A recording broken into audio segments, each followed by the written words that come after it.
L-Oppożizzjoni Nazzjonalista taqbel li jkun hemm liġi li tirregola l-operat tal-partiti politiċi kif hemm fl-abbozz dwar il-finanzjament tal-partiti politiċi preżentat fil-Parlament li ma liġi għandha tirreferi wkoll dwar finanzjament tal-Istat lil partiti politiċi biex dawn itejbu l-operat tagħhom.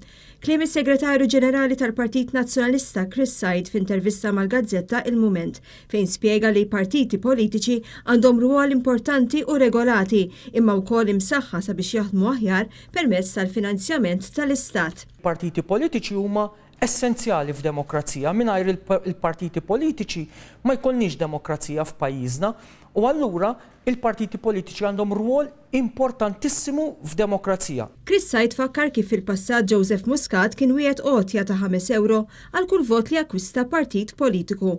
Madankollu issa il-Partit Laburista biddel id-diska u qed jipprova jgħid li l-Oppożizzjoni trid din il-ħaġa biex jissolvew il-problemi finanzjarji tal-Partit Nazzjonalista. Assolutament mhux hekk, hija xi ħaġa li tħares lejn il-futur u mhux lejn il-passat, imma lejn is-snin li ġejjin biex nassiguraw li fis-snin li ġejjin il-partiti politiċi f'pajjiżna ma jkollhomx diffikultà biex joperaw, il-partiti politiċi f'pajjiżna jibqgħu b'saħħithom itejbu l-operat tagħhom. Irrefera wkoll dwar nuqqas taqbil fuq min għandu jkun ir-regolatur tal-finanzjament tal-partiti politiċi e kif l-Oppożizzjoni qed tinsisti li ma tkunx il-Kummissjoni Elettorali. Dan minħabba li l-Kummissjoni hija magħmula minn 9 persuni, 4 nominati mill-kap tal-Oppożizzjoni kif ukoll 4 direttament mill-Prim Ministru bħalma hu iċ-Chairperson.